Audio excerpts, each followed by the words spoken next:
comment être un power user des formules dans Monday, comment bien utiliser les formules dans Monday. C'est une vidéo pour les gens qui utilisent Monday depuis assez longtemps, je dirais medium level, où on va rentrer un peu dans de la technicité.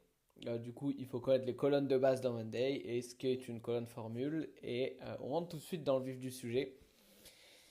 Imaginons que j'ai un board de marketing et que mon but, c'est que à chaque fois que j'ai une vidéo de type YouTube, j'ai besoin qu'un lien, que ce soit par exemple le lien de la vidéo qui est en train d'être enregistrée, qu'il soit rempli.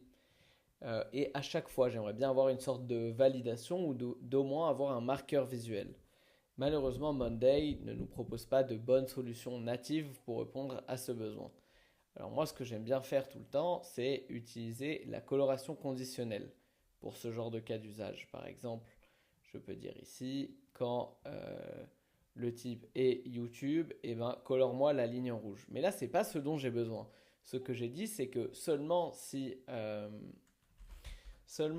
le type est YouTube, mais la colonne lien est vide, colorez ça en rouge pour dire, ah attention, ça n'a pas encore été rempli. Comment faire ça? Et ben c'est là où on va devenir un peu des power users de Monday et on va utiliser la colonne formule. Du coup, je sors ma colonne formule. Parfait. Et du coup, comment bien créer notre formule? Eh ben, j'ai ici, ouvert juste ici, une page Monday où il y a vraiment toutes les fonctions. Mais bon, on a de la chance, on va pas s'amuser à tout lire. Soit directement dans Monday, on a l'option IA qui est activée, mais j'imagine que pour la majorité de vous, ce n'est pas le cas. Vous pouvez lui demander directement.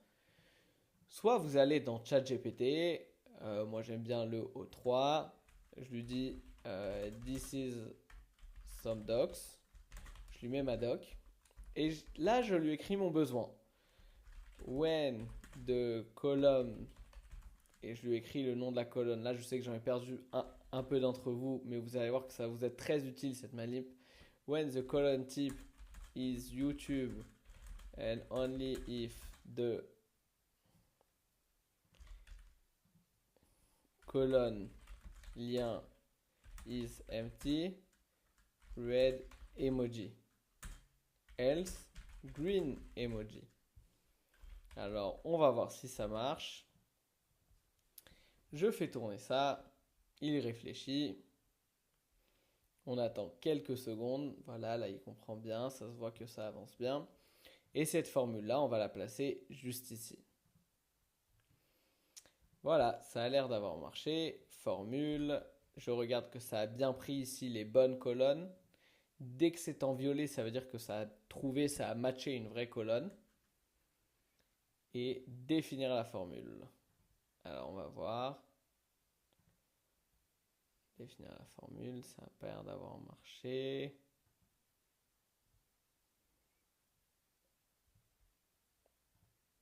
Alors c'est parce que c'est peut-être un YouTube avec un Y majuscule. Définir la formule.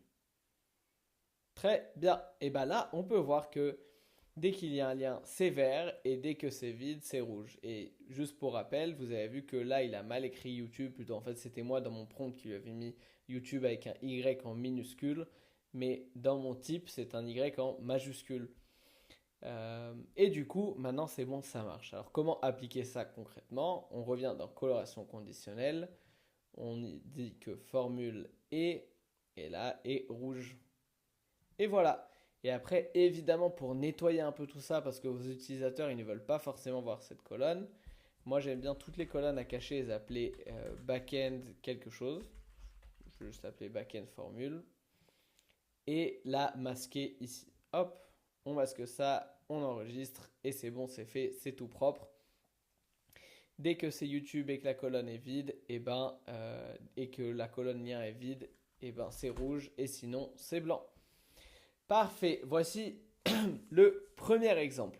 Alors, voici le deuxième exemple pour devenir un power user ou une deuxième utilité de la colonne formule.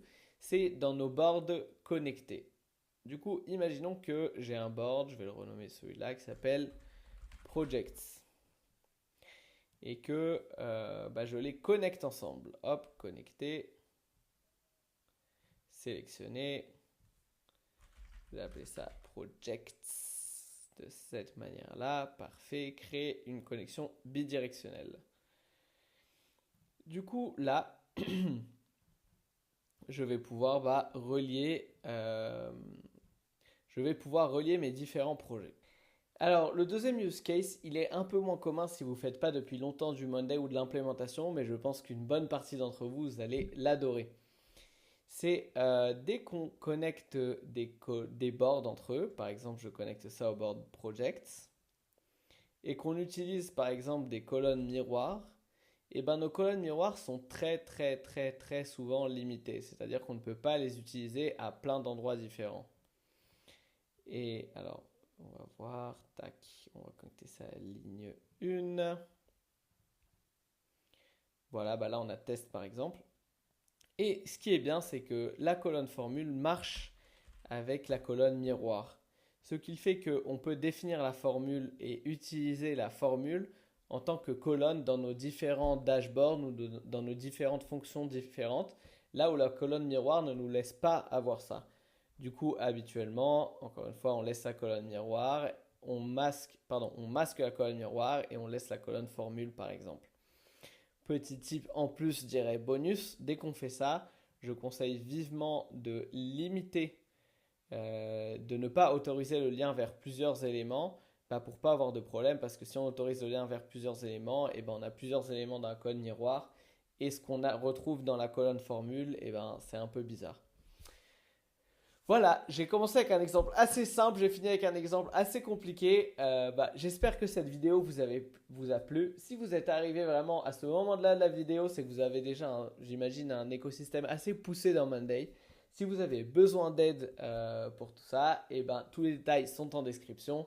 Vous avez un appel d'audit offert et on peut après voir comment on peut collaborer ensemble et prendre chez nous en interne, chez Ethanol, une agence spécialisée dans monday.com. Votre charge de travail et faire tout ça avec des professionnels. Merci beaucoup pour votre temps, merci beaucoup pour votre attention. Mettez un like, un subscribe, un commentaire et ainsi de suite, ça me fait plaisir et ça aide le référencement. Merci beaucoup et on se dit à la prochaine.